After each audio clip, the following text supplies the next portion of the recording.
Global IT के YouTube channel में आप सभी का एक बार फिर से स्वागत है। आज जो है हम लोग स्टार्ट करने वाले हैं जो हमारी फिटर फर्स्ट ईयर की क्लासेस चल रही थी उसका जो है पार्ट 8 सॉल्व करेंगे। ठीक है। तो उसके लिए मैं आपको बता दूं जो हम लोग क्वेश्चन सॉल्व करेंगे उसका पीडीएफ आपको कहां से मिलेगा। तो इस वेबसाइट पे आप विजिट कर सकते हैं www.globalita.org। इस वेबसाइट पर जाकर के आप आज के पीडीएफ प्लस इसके पहले के पीडीएफ डाउनलोड कर सकते हैं। और इस बार हम लोगों ने पीडीएफ में कुछ चेंजेस किए हुए हैं, जैसे कि पहले क्या होता था कि जो पीडीएफ होते थे उनके जो क्वेश्चंस होते थे आंसर उनके लास्ट में बिल्कुल होते थे, तो मोबाइल वगैरह फोन वगैरह में देखने में दिक्कत होती थी कि ऊपर क्वेश्चन देख लिया आंसर लास्ट में देख रहे हैं। तो इसके लिए हमने क्या किया इस बार की क्वेश्चन के जस्ट नीचे ही उसका आंसर दे रखा है। ठीक है, कैसे करना है थोड़ा सा मैं आपको यहाँ पे बता देता हूँ, फिर हम लोग क्वेश्चन की तरफ चलेंगे। ठीक है, आपको अपने फोन में सर्च करना है। क्या सर्च करना है? गूगल में सर्च करना है ग्लोबल आईटीआई।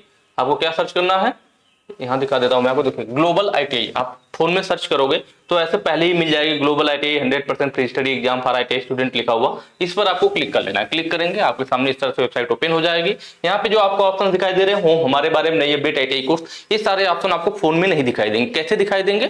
तो उसके लिए आपके फोन में राइट साइड कॉर्नर में ऐसे 3 लाइनें बनी होंगी, इन तीनों लाइनों पे आप क्लिक कीजिए तो आपके सामने जो है ये सारा ऑप्शन आ जाएगा। ठीक है, उसके बाद यहाँ पे दूसरे नंबर पे आपको फिटर थ्योरी मिल जाएगा। फिटर थ्योरी पे क्लिक करके यहाँ को पीडीएफ डाउनलोड कर सकते हैं। प्लस इसके अलावा आप अदर सब्जेक्ट के देखना चाह रहे हैं जैसे एम्प्लॉयबिलिटी स्किल्स हो गया, वर्कशॉप, कैलकुलेशन, इंजीनियरिंग, ड्राइंग, तो उन पे भी क्लिक करके आप बिल्कुल आसानी से देख सकते हैं। प्रोसेस सेम रहेगा। जैसे कि फिटर थ्योरी पे हमने क्लिक कर लिया तो नया टैब ओपन हो जाएगा। आप नीचे स्लाइड करके जाओगे, 2 ऑप्शन है, फिटर थ्योरी फर्स्ट ईयर और सेकंड ईयर। आप फर्स्ट ईयर के फर्स्ट ईयर पे क्लिक कर लीजिए। क्लिक करेंगे फिर नया टैब ओपन हो जाएगा। आपको नीचे स्लाइड करते हुए जाना है और नीचे जाएंगे तो आप यहाँ पे टेस्ट वगैरह का इस तरह से बना हुआ देखिए, यहाँ सिलेबस भी है, fitter theory first year new syllabus NSQF level 4। ठीक है, जैसा कि आप लोग जानते होंगे कि पहले जो हमारा सिलेबस था NSQF लेवल 5 था, अब जो है सिलेबस को थोड़ा सा अपडेट किया गया है और अब वो NSQF लेवल 4 का हो गया है। तो नया सिलेबस क्या है यहाँ पे देखिए, आप क्लिक करके बिल्कुल आसानी से डाउनलोड करके उसे देख सकते हैं। चलिए हम लोग चलेंगे अपने क्वेश्चन की तरफ। ठीक है, आज हम लोग क्वेश्चन देखते हैं क्या कह रहा है। उस कैलिपर का नाम बताएं जिसकी एक टांग एडजस्टेबल डिवाइस पॉइंट। ठीक है, थोड़ा सा यहाँ दिक्कत हो गया, ये डिवाइस नहीं रहेगा, दरअसल डिवाइडर रहेगा। क्या रहेगा? डिवाइडर। ठीक है, इंग्लिश वाला पॉइंट देखें, एडजस्टेबल डिवाइडर लिखा हुआ, हिंदी में डिवाइस हो गया है और टाइपिंग में तो डिवाइडर रहेगा। उस कैलिपर का नाम बताया जिसकी एक टांग एडजस्टेबल डिवाइडर पॉइंट और दूसरा टांग मुड़ा होता है। मतलब एक टांग कैसी होती है? तो एडजस्टेबल डिवाइडर पॉइंट होती है। मतलब जैसा डिवाइडर का पॉइंट होता है ना नुकीला, वैसा ही होगा कि एडजस्टेबल होगा। मतलब उस पॉइंट को हम लोग थोड़ा बहुत एडजस्ट कर सकते हैं, ऊपर नीचे कर सकते हैं। और दूसरा टांग कैसा होना चाहिए? मुड़ा हुआ होना चाहिए। तो ये कौन से कैलिपर का होता है? आपके सामने सब फिगर क्वेश्चन में नहीं दिया हुआ, फिगर मैंने लिया हुआ है अलग से जिससे कि आपको आसानी से समझ में आ जाए। तो जो पहला ऑप्शन है जेनी कैलिपर, तो जो ये फिगर आपको दिख रहा है ये जेनी कैलिपर का है। किसका है ये वाला फिगर? ये फिगर है आपका जेनी कैलिपर का, जिसको हम अन्य 2 नामों से भी जानते हैं जैसे कि ऑड लेग कैलिपर, क्योंकि इसकी एक टांग अलग है एक टांग अलग, मतलब दोनों इसके पैर अलग अलग टाइप के। जबकि इसमें देखिए दोनों टांग सेम है, इसमें भी दोनों पैर सेम आकृति के हैं, बट इस वाले में क्या है कि दोनों पैर जो है दोनों उसकी टांग है वो अलग अलग शेप की है, मतलब ऑड है, विषम है। इसीलिए इसको ऑड लेग कैलिपर भी बोल देते हैं कि विषम लेग वाला, अलग अलग पैर वाला ऑड लेग कैलिपर। ठीक है, या फिर एक और नाम से जाना जाता है इसको, ठीक है, हर्माफ्रोडाइट कैलिपर। हर्माफ्रोडाइट कैलिपर 3 नाम हो गए इसके। ठीक है, और इसकी आप देख रहे होंगे तो इसमें क्या है, यहाँ फिगर में देखिए एक साइड जो है यहाँ पे देखिए लॉक नट दिया हुआ है, इसको ढीला करके हम इसकी डिवाइडर नोक पॉइंट को, भाई डिवाइडर की तरह इसकी नुकीले पॉइंट है, इसको हम लोग एडजस्ट कर सकते हैं, ऊपर नीचे कर सकते हैं। और दूसरी टांग कैसी है? मुड़ी हुई है। और क्वेश्चन में भी यही बोला था कि जिसका एक टांग एडजस्टेबल पॉइंट हो, डिवाइडर पॉइंट हो, एडजस्टेबल हो, और दूसरी टांग कैसी हो? मुड़ी हुई हो। तो सेम वही चीज है। कौन सा वाला है? जेनी कैलिपर है, जिसे ऑड लेग कैलिपर या फिर हर्माफ्रोडाइट कैलिपर के नाम से जानते हैं। तो ऑप्शन ए सही हो जाएगा। इसका यूज कहां होता है? तो किसी भी जॉब के किनारे के पैरेलल लाइन खींचने के लिए, किसी जॉब के किनारे से समांतर लाइन खींचना हो, या किसी राउंड जॉब का बेलनाकार जॉब का हमें केंद्र निकालना हो, किसी राउंड जॉब का क्या निकालना हो, हमें केंद्र ज्ञात करना हो, तब भी इसका यूज किया जाता है। इसको मैंने पहले भी डिटेल में बता रखा है, इसलिए ज्यादा टाइम खराब नहीं करेंगे। तो ये चीज हो गया हमारा, क्लियर हुआ। उसके बाद आगे देखते हैं इनसाइड कैलिपर। तो ये जो फिगर आपको दिख रहा है देखिए, इनसाइड है और आउटसाइड है। देखिए एक थोड़ा सा और एक रह गया, और ये हमारा जेनी कैलिपर है ना, इसमें एक और आता है, जैसे इसकी टांग अंदर की तरफ मुड़ी हुई है ना, एक जेनी कैलिपर आता है सेम यही डिजाइन रहेगा, लेकिन जो उसकी टांग अंदर की तरफ मुड़ी ना होकर के किधर रहेगी, बाहर की तरफ मुड़ी हुई है, ऐसे ही रहेगा, लेकिन उसकी टांग बाहर की तरफ मुड़ी रहेगी। इस वाले के अंदर की तरफ मुड़ा हुआ था, जब हमारा जेनी कैलिपर की टांग क्या हो, बाहर की तरफ मुड़ी हुई हो, तो फिर उसको हील टाइप कैलिपर बोलते हैं। क्या बोलते हैं, टांग अगर बाहर की तरफ मुड़ गई तो उसे क्या बोला जाएगा, उसे बोला जाएगा हील टाइप जेनी कैलिपर। तो ये भी ध्यान रखना है, ठीक है। ठीक, अब उसके बाद inside calliper, outside calliper. Inside मतलब ऐसा कैलिपर जो अंदर की माप ले, जो नाम है वही काम है। इनसाइड कैलिपर मतलब वो अंदर की माप लेगा, किसी स्लॉट लॉट के बीच का, मतलब अंदर आंतरिक माप लेना हो, किसी स्लॉट के बीच का, किसी होल के अंदर का माप लेना हो, मतलब खोखली पाइप है उसके अंदर का माप लेना हो, या किसी स्लॉट के अंदर का माप लेना हो, तो हम लोग इनसाइड कैलिपर यूज करते हैं। आउटसाइड कैलिपर बाहरी माप लेने के लिए, बाहरी माप जैसे ये राउंड जॉब हो गया हमारे पास, इसकी बाहरी माप लेना मतलब बेलनाकार जॉब का बाहरी व्यास ज्ञात करना हो। भाई कोई खोखली पाइप है, अगर आंतरिक व्यास ज्ञात करना है तो इनसाइड कैलिपर, बाहरी व्यास ज्ञात करना है तो आउटसाइड कैलिपर। आउटसाइड मतलब बाहरी माप लेगा, इनसाइड मतलब अंदर की माप लेगा। क्लियर, जो नाम हो वही काम भी है उनका। फिगर देख लेते हैं, देखिए जो इनसाइड कैलिपर का फिगर है ना, इधर वाला है, ठीक है। आउटसाइड वाला कौन सा है, तो आउटसाइड कैलिपर का जो फिगर है वो ए वाला है, जो आपको ये दिख रहा है, ये आउटसाइड का हो गया, और इसके उधर वाला जो हमारा ये इनसाइड का हो गया। इसके पैर से आप पहचान सकते हैं, देखिए पैर में जस्ट उल्टा है, आउटसाइड कैलिपर नाम है इसका, लेकिन पैर अंदर की तरफ मुड़ा हुआ है। काम तो नाम के आधार पे, आउटसाइड कैलिपर बाहरी माप लेगा, लेकिन इसका पैर देखिए, नाम है आउटसाइड कैलिपर और पैर अंदर की तरफ मुड़ा हुआ है। ऐसे इनसाइड कैलिपर वाले का देखिए, नाम है इनसाइड कैलिपर, लेकिन इसका पैर दोनों बाहर की तरफ मुड़ा हुआ है। इनसाइड कैलिपर पैर बाहर, आउटसाइड कैलिपर पैर अंदर, मतलब जस्ट उल्टा, डिजाइन उल्टा रहेगा, लेकिन काम वही रहेगा जो उनका नाम है। इस चीज को भी ध्यान रखना आप लोग, ठीक है। उसके बाद आता है लास्ट जो ऑप्शन आपको दिख रहा है, स्प्रिंग जॉइंट कैलिपर। यह क्या होता है हमारा, देखिए स्प्रिंग जॉइंट में हमारा यह वाला जो फिगर है स्प्रिंग जॉइंट का, जो दूसरा वाला दिख रहा है, और जो पहला वाला है फर्म जॉइंट, मतलब दो टाइप के आते हैं, फर्म जॉइंट वाले भी आते हैं, स्प्रिंग जॉइंट वाले। देखिए यहाँ पे जो हम लोग जेनी कैलिपर देख रहे थे फर्म जॉइंट था, ठीक है। फर्म जॉइंट में क्या होता है कि जैसे इस टाइप से रिविट के द्वारा यह दोनों जुड़ा रहता है, दोनों देखिए सेम है, आउटसाइड कैलिपर ही है, दोनों आउटसाइड कैलिपर है। एक फर्म जॉइंट वाला है, कौन सा जॉइंट, फर्म जॉइंट, और दूसरा वाला कौन सा है, स्प्रिंग जॉइंट, जो कि ऑप्शन में दे रखा है। यह वाला हमारा स्प्रिंग जॉइंट वाला है, कौन सा है, स्प्रिंग जॉइंट। दोनों में डिफरेंस क्या है, तो आप देख रहे हैं ना, इसमें रिविट के द्वारा नॉर्मल है, और यहाँ पे हम एडजस्टिंग नट भी लगा होता है, और ये स्प्रिंग लगी होती है। तो फायदा क्या होता है, देखिए इसमें क्या दिक्कत होगा, यह रिविट के द्वारा लगा हुआ है। मान लीजिए मुझे इस जॉब को, लेथ मशीन पे आपको जॉब तैयार कर रहे हो, आपको एक मेटल दे दिया गया 25 mm का, और बोल दिया गया आपको एक बेलनाकार जॉब मिला है कितने का, 25 mm डाया का, और आपसे बोल दिया जाए कि इसको हमें बनाकर दे दीजिए कितने का, 22 mm का। तो आप क्या करोगे, थोड़ी थोड़ी परत लेथ मशीन पर इसका टर्निंग के द्वारा उतारोगे। तो आप क्या करोगे कि आपको 22 का बनाना है ना, तो आप अपने पास क्या लोगे, आउटसाइड कैलिपर लोगे। आउटसाइड कैलिपर में स्केल की सहायता से यहाँ पे 22 mm का माप इसमें भर दोगे, क्योंकि आप बार बार यहाँ मशीन पे तो स्केल लगा के चेक नहीं करोगे कितना बना कितना बना। तो आप क्या करते हैं कि जो आउटसाइड कैलिपर होता है इसमें हम 22 mm की माप को भर लेते हैं। अब यहाँ पे हो गया हमारे पास, जब जॉब की हम टर्निंग करेंगे तो बार बार परत उतारेंगे, और इसको उस पर लगा करके चेक करके उस पर चढ़ाएंगे, चेक करेंगे कि इसके माप का बना या नहीं बना। तो फर्म जॉइंट वाले में क्या होता है कि भाई रिविट पे है, तो बार बार जब हम इस पे लगा के चेक करने की कोशिश करते हैं तो डर रहता है कि थोड़ा भी फोर्स लगेगा तो इसकी दूरी कम या ज्यादा हो सकती है, या आपके हाथ से भी दब करके इसका दूरी कम हो सकता है, या जॉब पे चढ़ाने में इसकी दूरी फैल सकती है, क्योंकि रिविट के द्वारा जुड़ा हुआ है। तो फिर हमारा माप फिर बार बार, मतलब जब भी आप लोगे तो आपको बार बार देखना पड़ेगा कि इसका माप कहीं चेंज तो नहीं हुआ, तो आपकी दिक्कत होगी। जबकि स्प्रिंग जॉइंट वाले में क्या होता है, यहाँ पे हम इस एडजस्टिंग नट की मदद से इसके साइज को कम ज्यादा करते हैं। अगर हम स्प्रिंग जॉइंट वाले में यहाँ पे एडजस्टिंग नट को घुमाएंगे तब इसकी दूरी कम होगी, जब उसको घुमाएंगे तो ज्यादा होगी। अगर हमने इसमें एक बार 22 mm की दूरी भर दिया, कितने का, 22 mm की, तो अगर आप बार बार जॉब को चेक करोगे तो कोई दिक्कत नहीं आएगा, क्योंकि जब तक यह नट नहीं घूमेगा इसकी दूरी घटेगी या बढ़ेगी नहीं। तो आप बार बार चेक कर सकते हो, आप मतलब आप कह सकते हो कि स्प्रिंग जॉइंट वाले में एक बार माप लेने के बाद हम कई बार उसे यूज कर सकते हैं, जबकि फर्म जॉइंट वाले में एक बार माप लेने के बाद उसमें डर रहता है कि हाथों के प्रभाव के बल से भी, हाथों के बल के प्रभाव से भी क्या हो सकता है, उसकी साइज कम ज्यादा हो सकती है। जबकि स्प्रिंग जॉइंट वाले में ऐसा नहीं, एक बार दूरी भर के हम कई बार यूज कर सकते हैं। ये चीजें रही ना, थोड़ा सा टाइम लग रहा होगा लेकिन सारे कॉन्सेप्ट हम लोग क्लियर करके चलेंगे। जैसा कि मैं बार बार आपको बताता हूं, क्या बताता हूं, ये बताता हूं ना कि अगर एग्जाम में क्वेश्चन चेंज भी हो जाए तो आपके ऊपर कोई दिक्कत ना आए, कोई मुसीबत ना आए ना, फिर भी आप क्वेश्चन पूरा एकदम टकाटक बढ़िया से करके आओ। इसीलिए हम लोग सारे ऑप्शन को बिल्कुल डिटेल में सॉल्व करते हुए चलते हैं कि हमें आगे प्रॉब्लम ना हो ना, बढ़िया से पढ़े रहेंगे, कोई दिक्कत नहीं होगा। ठीक है, क्वेश्चन की तरफ चलते हैं। ये क्या है आपके सामने जो ये फिगर दिखाया गया है, इसमें पूछ रहा सरफेस गेज, इसको क्या कहते हैं, इसके दो तीन नाम है। एक तो हो गया आपका क्या, सरफेस गेज, ठीक है, इसको हम लोग मार्किंग ब्लॉक भी कहते हैं। क्या कहते हैं, मार्किंग ब्लॉक भी कहते हैं। इसको हम लोग स्क्राइबिंग ब्लॉक भी कहते हैं, स्क्राइबिंग ब्लॉक भी कहते हैं। नाम याद रखोगे तो काम याद रखने में आसानी होगी। कैसे, क्योंकि देखिए सरफेस गेज से उतना तो क्लियर नहीं हो रहा कि इसका काम क्या है।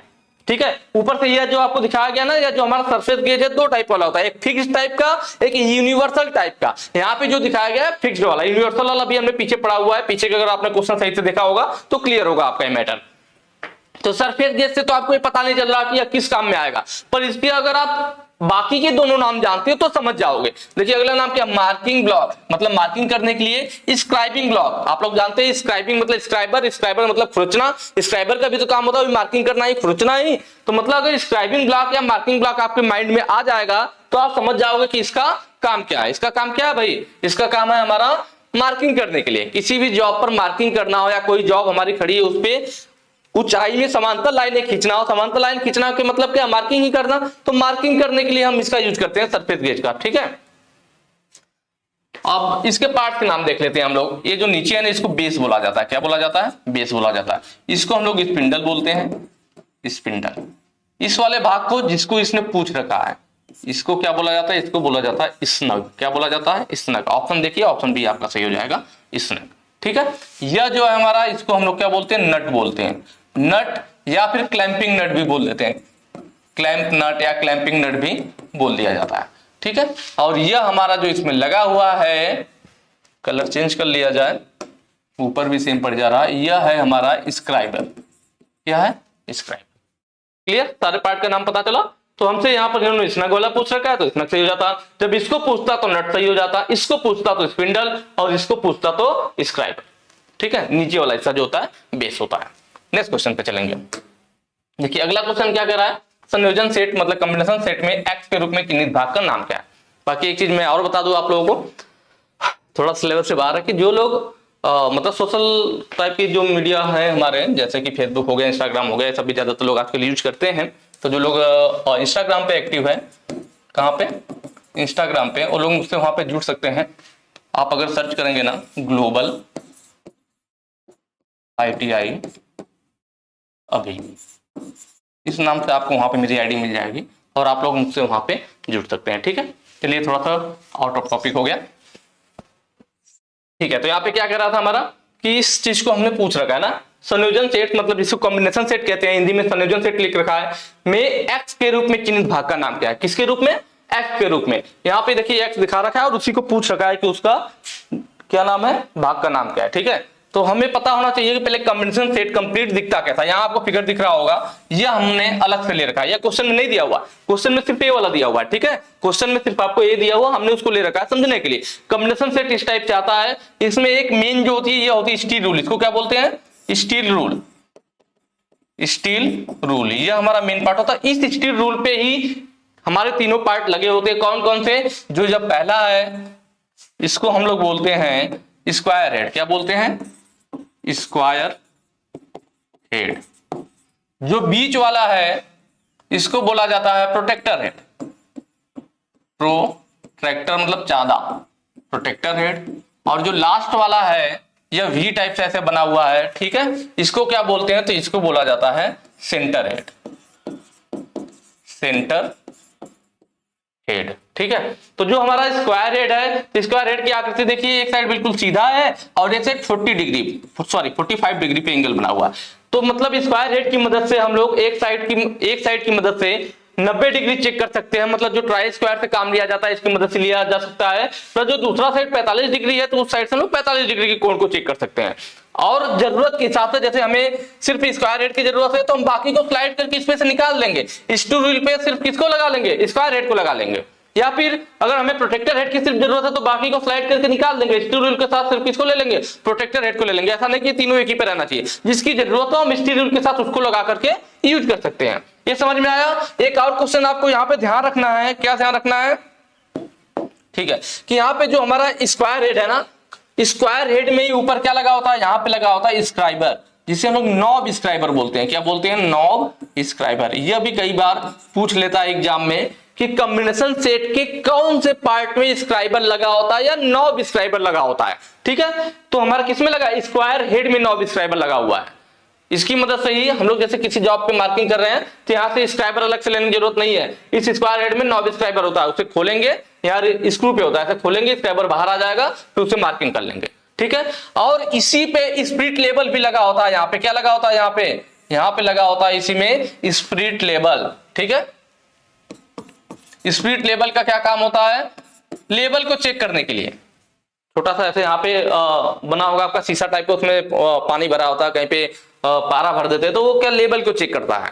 ठीक है, तो लेवल को चेक करने के लिए होता है स्प्रिट लेवल। तो स्प्रिट लेवल और नॉब स्क्राइबर दोनों किसमें है, स्क्वायर हेड में। इस बात को भी ध्यान रखना है। बाकी यहाँ पे देख लीजिए, जो बीच वाला हिस्सा है उसको प्रोटेक्टर हेड कहते हैं। इसका काम क्या होता है, तो 1 डिग्री तक के कोण को चेक करने के लिए। प्रोटेक्टर मतलब चांदा, तो ये कोण को चेक करने के लिए होता है। लास्ट में जो आपका सेंटर हेड वी टाइप का बना होता है और इसके बीच का एंगल कितना होता है, 90 डिग्री होता है। कितना होता है, 90 डिग्री होता है। नाम क्या है, सेंटर हेड। जो नाम है वो इसका काम है, सेंटर हेड या बेलनाकार जॉब का सेंटर निकालने के लिए, राउंड जॉब का क्या सेंटर निकालने के लिए सेंटर हेड वाला यूज किया जाता है। ये क्लियर हो गया। तो यहाँ पे देखिए कौन सा पार्ट है, स्टील रूल के साथ में हमने कौन सा पार्ट ले रखा है, जो बीच वाला पार्ट है इसमें, उसी को तो स्टील रूल के साथ ले रखा है। मैंने बताया ना, तीनों में से जिसकी जरूरत है उसको स्टील रूल के साथ लेकर के यूज कर सकते हैं। तो यहाँ पे हम देख रहे हैं कि बीच वाले पार्ट को क्या कहते हैं, प्रोटेक्टर हेड कहते हैं। तो इस हिसाब से हमारा ऑप्शन कौन सा सही हो जाएगा, ऑप्शन हमारा डी सही हो जाएगा।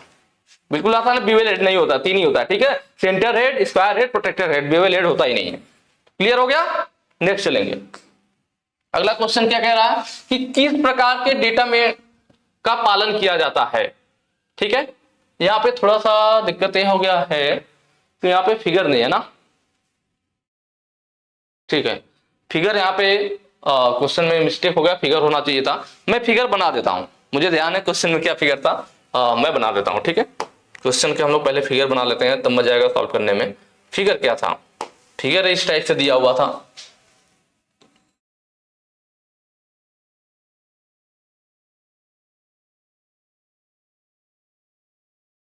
कुछ इस टाइप से। ठीक है, और यहाँ पे ऐसे डायमेंशन दिखा रखी थी।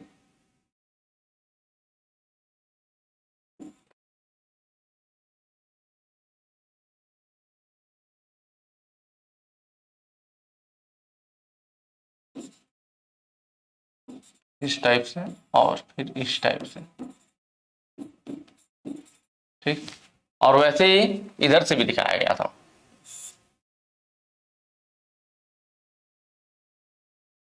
इस एज के किनारे से, एक उस एज से और एक इस एज से।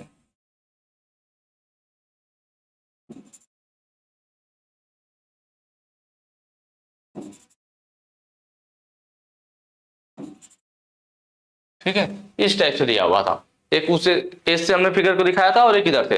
तो इस टाइप से फिगर दिया था, पूछा था किस प्रकार के डेटम का पालन किया जाता है। देखिए, जब मार्किंग किया जाता है ना, तो उसमें लोग डेटम लाइन यूज करते हैं। क्या यूज करते हैं, डेटम लाइन। तो उसमें होता है कि जनरली हम जो यूज करते हैं, एज डेटम यूज करते हैं। क्या यूज करते हैं, एज डेटम। एज डेटम को हम लोग और डेटम लाइन मेथड भी बोलते हैं, डेटम लाइन मेथड। ठीक है, जिन्होंने पेड क्लासेज लिया होगा हमारा, जो कि आप लोग जानते हैं, ग्लोबल आईटीआई ऐप पर हमारा प्ले स्टोर पे अवेलेबल है। ग्लोबल आईटीआई जो ऐप है, उसमें हम लोगों ने क्लासेज, जो पेड क्लासेज पढ़ाई थी, उसमें मैंने पूरा डिटेल में बताया था, datum line method, centre line method, और जो कि हमारे टेम्पलेट के द्वारा मार्किंग होती है। तो तीनों की कैसे यूज किया जाता है और कब यूज किया जाता है, तो वहां पे मैंने बताया था कि जो हमारा डेटम लाइन मेथड होता है उसी को क्या कहते हैं, एज डेटम कहते हैं। एज डेटम वही वाला है, यहाँ पे थोड़ा सा शायद वहां पे एज डेटम का नाम ना आया हो। तो जो डेटम लाइन मेथड हमने पढ़ा था ना, वही क्या है, एज डेटम है। ठीक है, डेटम लाइन मेथड कहिए चाहे एज डेटम कहिए। और उसके बाद दूसरा क्या होता है, सेंटर लाइन मेथड होता है। कौन सा, सेंटर लाइन वाला होता है, सेंटर लाइन डेटम मेथड कहिए, सेंटर लाइन मेथड कहिए। और तीसरा होता है marking by template, marking by template. तो यही हमारे पास होता है। ठीक है, बाकी यहाँ पे ये सब ऑप्शन गलत है, इनका कोई मतलब नहीं। तीन मेन है, एज डेटम या datum line method, central line और मार्किंग बाय टेम्पलेट। कब किसका यूज करते हैं? तो जो एज डेटम या डेटम लाइन मेथड में क्या होता है, यह तब यूज किया जाता है जब किसी जॉब की, जैसे कोई भी जॉब होगी तो उसमें कम से कम 4 भुजाएं होंगी, तो किसी भी जॉब की कम से कम 2 भुजाएं एक दूसरे से जुड़ी हुई हो और फिनिश हो। किसी भी जॉब की जो 2 भुजाएं एक दूसरे से जुड़ी हुई है और वही दोनों फिनिश भी हो, समझ रहे हैं ना, दोनों भुजाएं एक दूसरे से 90 डिग्री पर जुड़ी हुई हो और फिनिश हो, तो वहां पर हम डेटम या एज डेटम, ठीक है, एज डेटम या डेटम लाइन मेथड यूज करते हैं। कहां पे? जहां पर यहां पर हमारा जॉब फिनिश हुआ होना चाहिए और दोनों भुजाएं एक दूसरे से संलग्न होनी चाहिए, जुड़ी हुई होनी चाहिए और 90 डिग्री पर होनी चाहिए, तो वहां पर हम इसको यूज करते हैं। तो इस फिगर में देखिए, इस जॉब की एक भुजा यह है और एक भुजा यह है, दोनों भुजा एक दूसरे से क्या है, 90 डिग्री पर जुड़ी हुई है और फिनिश है, और इन्हीं के सहारे देखिए, एक भुजा या फिनिश है तो इससे किनारा ले लिया गया, यह भुजा फिनिश है तो एक डेटम इसके मतलब किनारे से ले लिया गया और इसी किनारे से फिर हमने डायमेंशन को दिखाया। तो इसका मतलब ये क्या हो गया, दोनों के एज से, एक इस एज से और एक इस वाले एज से, मतलब एज का मतलब किनारा है कि इस किनारे से और एक इस किनारे से हमने यूज किया, तो इसीलिए कौन सा मेथड हो जाएगा, यह कौन सा हो जाएगा, edge method, edge datum method के या डेटम लाइन मेथड के, क्योंकि हमने किनारे की मदद से दिखाया। सेंट्रल लाइन में क्या होता, सेंट्रल लाइन में देख लेते हैं। सेंट्रल लाइन में मान लीजिए हमारा कोई जॉब है जो आकृति जिसकी फिक्स नहीं है, क्या है, कोई जॉब है मतलब टेढ़ी मेढ़ी आकृति के लिए हम सेंट्रल लाइन मेथड यूज करते हैं, तो फिर हमें इस टाइप से है, इसका भाई कोई भी ये सीधा है नहीं, टेढ़ी मेढ़ी जब जॉब होते हैं ना तो उनके लिए हम लोग सेंट्रल लाइन मेथड, तो इसमें एक अंदाजे से क्या किया जाता है, मान लीजिए इसमें होल बना हुआ, तो एक अंदाजे से हम लोग क्या करते हैं, सेंट्रल लाइन खींचते हैं। क्या खींचते हैं, सेंट्रल लाइन, एक अंदाजे से हमने क्या किया, सेंट्रल लाइन खींच लिया। अब इस सेंट्रल लाइन खींचने के बाद अब इसकी मदद से अब हम क्या करेंगे, यहाँ पे इसकी मदद से इसकी डायमेंशंस को दिखाएंगे सेंट्रल लाइन खींच करके, तो ये हमारा क्या हो गया, सेंट्रल लाइन मेथड हो जाएगा, ठीक है। मार्किंग बाय टेम्पलेट में क्या होता है, इसमें मतलब जिस आकृति की जॉब बनानी होती है हमें, जिस आकृति का हमें जॉब बनाना होता है उसी आकृति का एक टेम्पलेट बना लेते हैं, किसी पतली चादर का, किसी पतली चादर का हम लोग क्या करते हैं, टेम्पलेट बना लेते हैं। मान लीजिए हमें कोई जॉब इस आकृति का बनाना है, ढेर सारे जॉब तैयार करते हैं, तो मैं क्या करूंगा, सेम इसी आकृति का, क्योंकि भाई मान लीजिए 100 जॉब बनाने हैं तो 100 जॉब पे इस टाइप से मार्किंग करने में काफी टाइम जाएगा, तो हम लोग क्या करेंगे, एक पतली चादर लेंगे मेटल की, उसको काट लेंगे इसी आकृति में, सेम जो डायमेंशन दिया होगा हमें, जिस डायमेंशन की हमें जॉब बनानी है सेम उसी डायमेंशन में एक पतली चादर को काट लेंगे। अब इसको क्या करेंगे, जहां भी जॉब पे हमें मार्किंग करना होगा इस प्लेट को उठा करके उस पर रखेंगे और चारों साइड इस फाइबर को घुमा देंगे इस तरह से, बस मार्किंग हो गया, बिल्कुल आसान हो जाएगा। तो यह जो मेथड होता है इसको टेम्पलेट मेथड बोलते हैं। एक जॉब के लिए नहीं करेंगे, एक दो जॉब बनाना तो पता चला आप जितना टाइम टेम्पलेट बनाने में करोगे उतना में तो मार्किंग कर लोगे, लेकिन जब हमें एक ही आकृति के ढेर सारे जॉब बनाने हो, मास प्रोडक्शन करना हो, तब यह टेम्पलेट वाला मेथड यूज किया जाता है। यहाँ कौन सा हुआ, एज वाला हुआ, क्योंकि हमने किनारे की मदद से किया था, तो एज मेथड हो जाएगा, ठीक है, एज डेटम वाला। नेक्स्ट क्वेश्चन पे चलेंगे। अगला, इस समांतर ब्लॉक का नाम क्या है। यहाँ पे आपको फिगर में दिख रहा होगा और इसको हमसे पूछ रखा है कि जो यह फिगर है यहाँ आपको दिख रहा है कि इसका नाम क्या है, ठीक है। तो देखिए जो हमारे पैरेलल ब्लॉक होते हैं ना, दो होते हैं, एक सॉलिड होता है एक एडजस्टेबल होता है। कौन कौन सा होता है, एक सॉलिड और एक एडजस्टेबल। तो इसका काम कहाँ पे है, क्या चीज, इसका काम कहाँ पे, जो भाई हमारा पैरेलल ब्लॉक है मतलब इसका यूज क्या है। तो जनरली जो हमारा पैरेलल ब्लॉक होता है ना, तो किसी भी जॉब को कह लीजिए किसी भी सरफेस के समांतर रखने के लिए, या जैसे कोई ड्रिल वाइस है, क्या है हमारे पास, ड्रिल वाइस है, ड्रिल वाइस के जबड़े इस तरह से होते हैं ना, इस तरह से इधर भी इधर भी, ठीक है। तो ड्रिल वाइस में जब हमारा जॉब लगाया जाता है ना, नीचे इस ड्रिल वाइस में दबाने के लिए दोनों जबड़े आते हैं और जॉब को दबाते हैं। तो अगर हमारा जॉब बिल्कुल सीधा रहेगा, दोनों जबड़े आए, जॉब को बिल्कुल सीधा उन्होंने दबा लिया, तो ड्रिल करेंगे तो होल सीधा होगा। लेकिन अगर बाई चांस हमारा जॉब थोड़ा भी टेपर हो जाएगा, तो जो जब आप उसमें होल करेंगे तो क्या होगा, होल टेपर होगा। दूसरा ये भी रिस्क रहता है कि जब आप प्रेशर लगाकर ड्रिल मशीन से इसमें दबाओगे तो जॉब कहीं जबड़े के बीच आपने टाइट पकड़ा हो, फिसल के ऊपर नीचे टेपर ना हो जाए। अगर जब आपने प्रेशर लगाया ड्रिल करने के लिए और वो टेपर हल्का भी जॉब हो गया तो फिर टेपर होल हो जाएगा। तो इससे बचने के लिए हम लोग क्या करते हैं कि जो हमारे दोनों जॉब होते हैं, जब भी ड्रिल वाइस पे जॉब को पकड़ने जा रहे हैं ना, तो उन दोनों जॉब के निचले एक टुकड़ा रखते हैं। देखिए जो आपको दिख रहा है, दो पेयर में दिख रहे हैं, एक ब्लॉक ए है एक ब्लॉक ए है। दोनों ब्लॉक को क्या किया जाता है, ड्रिल वाइस के एक इस साइड में ब्लॉक और एक इस साइड में। अब इसके ऊपर क्या रखते हैं, हम जॉब को रखते हैं। एक निश्चित हाइट तक जॉब उठ भी जाता है। अब इसके जब इसको नीचे लगा देंगे तो जॉब बिल्कुल अच्छे से इसके ऊपर रखा जाएगा। अब हम जो है वाइस के जबड़ों से उसको दबा देंगे। मतलब एक इस साइड में ब्लॉक रख देंगे और इस साइड में रख देंगे, जॉब को इसके ऊपर रख देंगे। अब जब प्रेशर दबाएंगे तो अब क्या, नीचे दोनों ब्लॉक लगा हुआ है, तो कभी भी जॉब के टेपर होने का चांस नहीं रहेगा। जब आप प्रेशर लगाओगे ड्रिल मशीन से तब भी उसके टेपर होने का चांस नहीं रहेगा, और उसे एक निश्चित ऊंचाई भी मिल जाएगी। वह ड्रिल वाइज के जो फर्श वहां पे जिसपे आप रखे हैं, मतलब जो बेंच टेबल होगा उसके भी आपका जॉब क्या रहेगा, समांतर रहेगा। तो इसीलिए हम लोग क्या यूज करते हैं, पैरेलल ब्लॉक यूज करते हैं। ठीक है, तो एक होता है सॉलिड पैरेलल ब्लॉक। तो ये वाला जो फिगर है हमारा, ये सॉलिड पैरेलल ब्लॉक का है। किसका है, सॉलिड पैरेलल ब्लॉक। मतलब ऐसा पैरेलल ब्लॉक होता है जो कि पेयर में जोड़े में पाया जाता है, दोनों की लंबाई चौड़ाई मोटाई समान होती है। और सॉलिड का मतलब है कि इसकी ऊंचाई या चौड़ाई किसी भी चीज को चेंज नहीं किया जा सकता। अगर मान लीजिए आप जॉब की हाइट को कम ज्यादा करना चाह रहे हैं तो ये जो है वही रहेगा, इसकी हाइट को तो आप बदल नहीं सकते, क्योंकि ये दो टुकड़े में बनाया गया, दोनों की लंबाई पेयर में बनाया गया है और दोनों की लंबाई चौड़ाई मोटाई समान है, सॉलिड है, तो उसको हम कम ज्यादा तो कर नहीं सकते। और एक आता है हमारे पास एडजस्टेबल टाइप का, जो यह फिगर आपको दिख रहा है। ठीक है, यह जो आपको फिगर दिख रहा है, तो इसमें क्या होगा, इसमें देखिए ये त्रिभुजाकार, दोनों त्रिभुजाकार टाइप में बने हुए हैं। इन्हें एक दूसरे पे स्लाइड करेंगे तो इनकी हाइट कम या ज्यादा हो सकती है, इसीलिए इसको हम लोग एडजस्टेबल पैरेलल ब्लॉक बोलते हैं। ऑप्शन डी जो है एडजस्टेबल पैरेलल ब्लॉक। सॉरी, ठीक है, यहां पे देख रहे हैं जैसे जैसे हम इसको आगे बढ़ाएंगे इसकी ऊंचाई बढ़ती जाएगी। अगर हम इसको बिल्कुल पीछे स्लाइड कर दें तो क्या होगा, यह वाली जो ऊंचाई थी और यह वाली, ये दोनों तो जुड़ेंगे भाई। अगर मैं इसको बिल्कुल वापस ले आता हूं तो सिर्फ इतना ही इसका हाइट रहेगा। ठीक है, अगर मान लीजिए यहां पे देखा जाए, अगर इसको मैं और पीछे ले आऊं तो यहाँ पे इसकी हाइट कम रहेगी। देखिए ये वाला रहेगा और ये वाला रहेगा।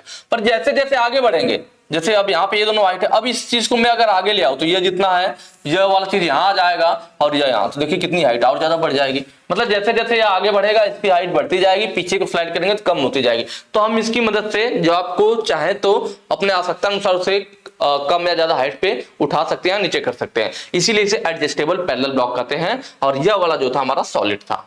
ठीक है, यह हमारा दो ग्रेडों में पाया जाता है, ग्रेड ए और ग्रेड बी में। कितने ग्रेड में पाया जाता है, दो ग्रेड में पाया जाता है, ग्रेड ए और ग्रेड बी। ठीक है, ग्रेड वाला अधिक परिशुद्ध होता है, ग्रेड बी वाला नॉर्मल वर्कशॉप वगैरह में यूज किया जाता है, इसकी अपेक्षा इसकी एक्यूरेसी कम होती है। नेक्स्ट क्वेश्चन पे चलेंगे। अगला कह रहा है ग्रेड ए वी ब्लॉक के निर्माण के लिए किस मटेरियल का उपयोग किया जाता है। ग्रेड ए वाला जो वी ब्लॉक होता है, ग्रेड ए वाला जो वी ब्लॉक होता है हमारा, उसके लिए किस मटेरियल का यूज किया जाता है। देखिए वी ब्लॉक क्या होता है, तो यहाँ फिगर आपको दिख रहा होगा, यह वी ब्लॉक है और यह जो ऊपर है यह क्या है, यह यू क्लैंप है। इसको यू क्लैंप बोलते हैं, क्या बोलते हैं, यू क्लैंप बोलते हैं, यू क्लैंप। ठीक है, और यह बीच में बेलनाकार जॉब को पकड़ा गया है।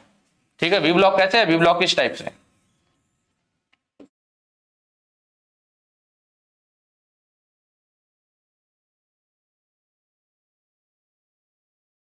ठीक है, इस टाइप से होता है। तो इसके देखिए जो यह इसको क्या बोलते हैं, देखते हैं इसमें दो लेवल है, एक लेवल इधर भी है एक इधर भी है। तो जनरली जो एक साइड, जिसमें एक ही साइड रहता है 90 डिग्री रहता है। ठीक है, जिसमें दोनों साइड रहते हैं तो एक साइड 120 डिग्री बनाया जाता है कि अगर अधिक डायमीटर का जॉब हो तो उसे 120 डिग्री बनाया जाता है। कम डायमीटर वाला 90 डिग्री और अधिक डायमीटर वाले जॉब को 120 डिग्री वाले साइड में करते हैं। तो इस टाइप से अगर जहां बना हुआ तो उसे बोलते क्या है कि एक लेवल इधर एक इधर, तो फिर double level single groove V block. ठीक है, double level single groove V block. क्योंकि देखिए यहां पे दोनों साइड एक ही ग्रूव कटा हुआ है ना, सिंगल ग्रूव है, और यहां पर भी आप देखेंगे तो उसी ग्रूव में यू क्लैंप को फंसाया जाता है, फिर जॉब को वहां पे टाइट करके बांधा जाता है। इसलिए मैंने फिगर लिया था आपको समझने के लिए, कैसे वी ब्लॉक है और वी ब्लॉक के जो ग्रूव कटा हुआ है उसमें यू क्लैंप को फंसा करके यहाँ पे जॉब को रख करके यहाँ नट को टाइट करते हैं, उसमें टाइटली फिक्स हो जाता है। तो यह हो गया हमारा। एक नॉर्मल भी होता है, नॉर्मल का मतलब है सिर्फ सिंगल लेवल ऐसे रहेगा और एक ही ग्रूव कटा होगा। ठीक है, इस टाइप से। तो इसको बोलेंगे सिंगल लेवल, कि एक ही लेवल एक ही भी बना हुआ है, तो ये क्या हो जाएगा, single level single groove V block. ठीक है, एक और होता है हमारे पास इस टाइप से, उसमें वी वाला तो एक ही रहेगा लेकिन उसमें जो ग्रूव होते हैं ना, दो ग्रूव कटे होते हैं।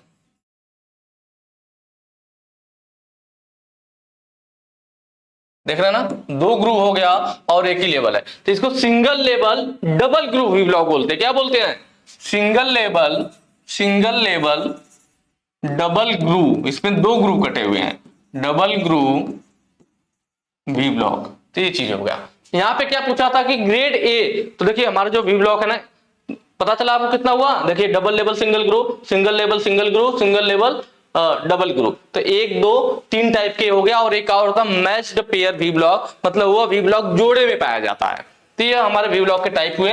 और जो वी ब्लॉक होता है हमारा, ठीक है, तो ये पूछ रखा था किसका बना होता है, तो देखिए ये हमारा 2 ग्रेड में पाया जाएगा, किसमें? ग्रेड ए और ग्रेड बी में। ग्रेड ए वाले को पूछा है, थोड़ा सा ये भी बता देते हैं हम लोग, बात कर लेते हैं यहाँ पे थोड़ा सा कि हमारा जो वी ब्लॉक है ना वो 2 ग्रेड में पाया जाएगा, ग्रेड ए और ग्रेड बी। ठीक है, जो ग्रेड ए वाला वी ब्लॉक होता है हमारा, ये 100 mm की लंबाई में पाया जाता है। कितने? 100 mm की लंबाई में। ठीक है, किसका बनाया जाता है? हाई ग्रेड वाली स्टील का। किसका बनाया जाता है? नोट कर लीजिएगा, हाई ग्रेड स्टील। ठीक है, जबकि वही ग्रेड बी की बात करें तो ये 300 mm की लंबाई में पाया जाता है। कितने लंबाई में? ये लंबाई है इनकी ना, लंबाई है 300 mm की लंबाई में पाया जाता है। और यह किसका बना होता है? Closed grain cast iron. यह तो आपके कई बार कंपटीशन वाले एग्जाम में भी यहां से क्वेश्चन पूछा गया है, ग्रेड ए वाले की लंबाई या ग्रेड बी वाली की लंबाई पूछ लेता है, या वो किस मटेरियल का बना होता है। ये क्वेश्चन कई बार पूछा जाता है आपके वी ब्लॉक वाले से। ठीक है, तो इसको आपको ध्यान रखना है। तो यहाँ पे पूछा था ग्रेड ए वी ब्लॉक के निर्माण के लिए किस मटेरियल? ग्रेड ए के लिए कौन सा है? 100 mm लंबाई, तो हाई ग्रेड स्टील होता है। ऑप्शन देखिए, high quality steel, option C. High quality steel के ये, हाई ग्रेड स्टील के ये दोनों एक ही बात है, तो आपका ऑप्शन सी सही हो जाएगा। क्लोजली ग्रेन कास्ट आयरन कब होता? जब हमें ग्रेड बी पूछता, यहाँ पे ग्रेड ए पूछ रखा था। ठीक है, नेक्स्ट क्वेश्चन पे चलेंगे। अगला कह रहा है कुंजी मार्ग के कोनों पर पदार्थों को हटाने के लिए किस छेनी का प्रयोग किया जाता है? देखिए इसमें भी हम लोग ज्यादा समय नहीं लगाएंगे, क्यों? क्योंकि ये भी क्वेश्चन हम लोगों ने पहले सॉल्व कर रखा है। यह भी क्वेश्चन हम लोगों ने पहले सॉल्व कर रखा है। ये सारे फिगर भी मैंने आपको दिखाए हैं और सबके बारे में बताया भी है। अगर आपने पहले की वीडियोस देखी होगी तो ये आपको बिल्कुल सही से समझ में आ जाएगा। ये सब मैंने बता रखा है, फिर भी मैंने यहाँ पे ले रखा है थोड़ा सा, जिससे आपको दोबारा रिवीजन हो जाए। लेकिन ये सब चीजें मैंने पहले बता रखा है कि फ्लैट चीजल क्या होता है, तो हमने बताया था भाई फ्लैट चीजल इस टाइप से दिखती है। जो पहला फिगर है किसका है? ये फ्लैट चीजल का है। नॉर्मल जो छेनी होती है फ्लैट चीजल, किसी बड़े सरफेस से चिप वगैरह हटाने के लिए या फिर नॉर्मल मेटल की कटाई करने के लिए फ्लैट चीजल का यूज किया जाता है। डायमंड पॉइंट कौन सा है? तो यहाँ पे जो आपको दिख रहा है फिगर, यह वाला, यह किसका है? यह जो दोनों फिगर दिख रहे हैं आपको, यह डायमंड पॉइंट के हैं। आगे इनका कैसा है? तो आगे वाला देखिए डायमंड पॉइंट का ऐसे नुकीला रहता है, वी टाइप का बना होता है ना, 60 डिग्री एंगल होता है ये वाला। तो फिर इसका यूज कहाँ किया जाता है? तो देखिए फिगर में दिखाया कि अगर कहीं पे कॉर्नर इस टाइप से बना होता है और यहाँ पे चौरस नहीं है, जो कॉर्नर हमारा सही से चौकोर या चौरस नहीं है, तो इन कॉर्नर से मटेरियल को, क्योंकि आगे इसका नुकीला है तो कॉर्नर में बहुत सही चला जाएगा और नुकीला वहां से मटेरियल को हटा पाएगा, जिससे कि वो चौकोर बन सके। दोनों जो सरफेस है एक दूसरे से बिल्कुल अच्छे से चौरस चौकोर बन सके, तो उसके लिए डायमंड पॉइंट चीजें यूज किया जाता है। क्वेश्चन में भी ये पूछा था ना, कुंजी मार्ग के कोनों पर पदार्थ को हटाने के लिए। कुंजी मार्ग मतलब कीवे, जो कीवे काटा जाता है, कहीं भी साफ्ट हो गई हमारी, यहाँ पे ऐसे कीवे काटते हैं। जब कीवे काटते हैं तो यहाँ कॉर्नर बनता है ना, एक कॉर्नर इधर बन गया, एक कॉर्नर इधर बन गया, तो यहाँ से मटेरियल को कोनों को चौकोर करने के लिए या कीवे के कॉर्नर से, यहाँ कॉर्नर से मटेरियल कौन हटाएगा? तो वी टाइप वाला जो है, मतलब डायमंड वाला जो है, तो ऑप्शन बी सही हो जाएगा। डायमंड पॉइंट चीजल ही कॉर्नर से मटेरियल को हटाने के लिए यूज किया जाता है। फिगर में दिख भी रहा होगा, मैंने दिखाया भी था पहले, कॉर्नर को चौरस करने के लिए, कॉर्नर से मटेरियल को हटाने के लिए, चाहे वह हमारा कीवे का कोना हो या किसी भी चीज का कोना हो, तो वहां क्या यूज होगा? डायमंड वाला यूज होगा। क्रॉस कट चीजल को मैंने बताया था, इसे कैप चीजल के नाम से भी जानते हैं। कैप चीजल, क्रॉस कट कही है, कैप चीजल कही, दोनों एक ही बात है। इसका यूज तब होगा जब हमें कीवे काटने की बात की जाएगी। यहाँ कीवे के कोनों से मटेरियल को हटाना था, पर अगर यह कीवे काटना हो कि हमें कीवे काटना है, हमें साफ्ट में क्या काटना है? कीवे काटना है, तो यहाँ पे देखिए यह हमारा जो फिगर है किसका है? क्रॉस कट का है, कैप चीजल का है, इस टाइप से होता है। ठीक है, ये इसके मैंने चीज पहले बता रखी, ज्यादा डिटेल में नहीं जाएंगे। तो यहाँ कीवे काटने के लिए इसका यूज करेंगे, किसका? क्रॉस कट वाले क्या? कैप चीजल का। हाफ राउंड चीजल आपका यहाँ फिगर आपको दिख रहा होगा। हाफ राउंड चीजल, इसकी कटिंग एज कैसे है? देखिए यहाँ पे गोलाई में है। हाफ राउंड का कटिंग एज कैसा है? गोलाई में है। तो इसका यूज कहां करेंगे? देखिए यहाँ पे वक्राकार कटाई करने के लिए। देखिए खाचा वक्राकार खाचा काट रहा है ना, वक्राकार टेढ़ा मेढ़ा खाचा काटना हो, या फिर आयल ग्रुप, जो कि क्वेश्चन में आपका यही पूछ रहा है कि आयल ग्रुप बनाने के लिए, ऑयल ग्रुप्स बनाने के लिए, तेल के लिए नालियां काटने के लिए, जिससे कि तेल इसमें से प्रवाहित हो सके, फ्लो हो सके, उसके लिए हाफ राउंड चीजल यूज किया जाता है। ठीक है, नेक्स्ट क्वेश्चन पे चलेंगे। अगला कह रहा है कि किस फाइल में एक दिशा में दांते कटे होते हैं। भाई कौन सी ऐसी इसमें फाइल है जिसमें एक ही दिशा में दाता कटा होता है। देखिए आपको फिगर में खुद दिख जाएगा, जो पहली फाइल आपको यह दिख रही है, देखिए एक ही दिशा में दाता कटा हुआ है ना, बाकी इसमें तो ऐसे घुमा घुमा के सर्कुलर टाइप में है, इसमें दोनों दिशा में दांते कटे हुए हैं। तो एक ही दिशा में किसमें कटा, इसमें कटा है। यह कौन सी फाइल है, यह है हमारी सिंगल कट फाइल। ऑप्शन ये सही हो जाएगा। भाई सिंगल कट फाइल में एक ही दिशा में, क्योंकि एक ही दाता होता है, एक ही दिशा में कटा होता है, और इसका एंगल भी कभी कभी पूछ लेता है तो 60 डिग्री होता है। ठीक है, सॉफ्ट मटेरियल के लिए यूज करते हैं हम लोग इसको, किसके लिए, सॉफ्ट मटेरियल के लिए। कर्व्ड कट फाइल जो है हमारा, जिसे हम लोग सर्कुलर कट फाइल भी कहते हैं, यह वाला जो फिगर है आपका उसी का है। ठीक है, यह वाला जो, इसको हम किस नाम से जानते हैं, जिसको जो हम लोग सर्कुलर कट फाइल के नाम से भी जानते हैं, या फिर विक्सन फाइल, या फिर विक्सन फाइल भी बोला जाता है। नाम जरूर ध्यान रखिए, जो जो नाम है इनका, कभी कभी नाम से भी काम बन जाता है, अलग अलग टाइप का नाम देता है तो कंफ्यूज हो जाते हैं लोग। तो कर्व कट या फिर सर्कुलर कट वाला हो गया। ठीक है, इसका दिख रहा होंगे आप लोग, यहाँ पे दांते देखिए कैसे सर्कुलर में कटा हुआ ना, दांते देखिए ऐसे गोलाई गोलाई में कटा गया सर्कुलर टाइप में, सीधा दाता नहीं है ऐसे सर्कुलर में, इसीलिए इसको हम लोग सर्कुलर कट फाइल कहते हैं। यह भी जो होता है हमारा ना सॉफ्ट मटेरियल के लिए ही यूज किया जाता है, एल्युमिनियम, तांबा, पीतल वगैरह को घिसने के लिए यूज करते हैं।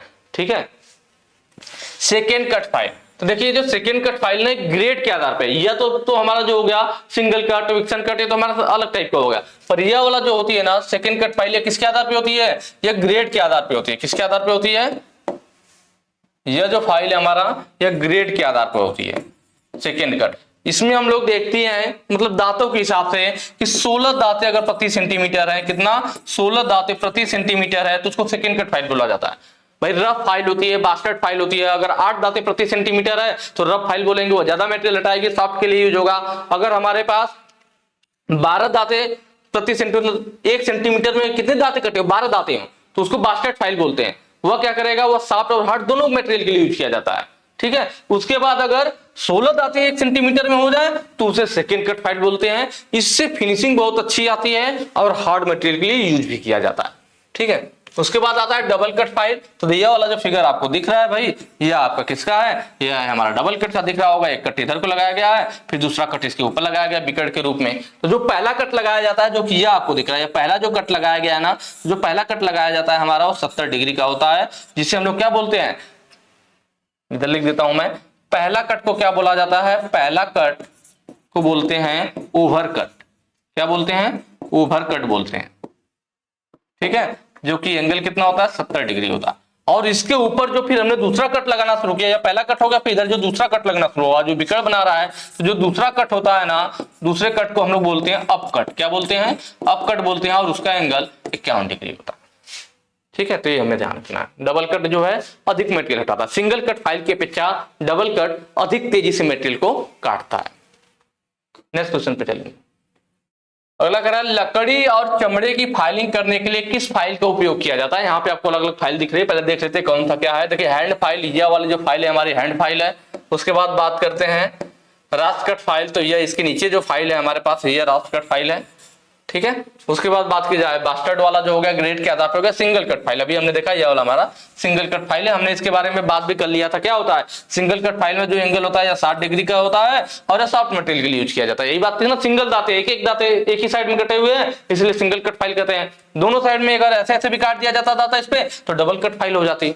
ठीक है, उसके बाद बात करें बास्टर्ड फाइल की। बास्टर्ड फाइल क्या होती है, मैंने बताया ग्रेड के आधार पे होता है। अगर रफ फाइल ग्रेड के आधार पे, जैसे रफ फाइल हो गया, बास्टर्ड हो गया, और अभी हमने सेकेंड कट भी पढ़ा था। तो रफ फाइल में मैंने क्या बताया था कि 8 दांते होने चाहिए प्रति सेंटीमीटर, और यह सॉफ्ट मटेरियल के लिए यूज होता है, अधिक मटेरियल काटता है। बास्टर्ड में जो है 12 दांते प्रति सेंटीमीटर होते हैं, और यह किस लिए यूज किया जाता है, तो सॉफ्ट और हार्ड दोनों मटेरियल के लिए यूज किया जाता है। सेकेंड कट वाले में 16 दांते प्रति सेंटीमीटर होते हैं, और यह अच्छी फिनिशिंग और हार्ड मटेरियल के लिए यूज किया जाता है। तो बास्टर्ड फाइल का पूछा था, बास्टर्ड मतलब 12 दांते प्रति सेंटीमीटर, हार्ड और सॉफ्ट दोनों मटेरियल के लिए यूज होता है। ठीक है, उसके बाद बात आती है किसका है, ये अधिक मटेरियल भी काटता है बास्टर्ड फाइल। ये चीज हो गया, सिंगल कट हो गया। अब बचा क्या, हैंड फाइल।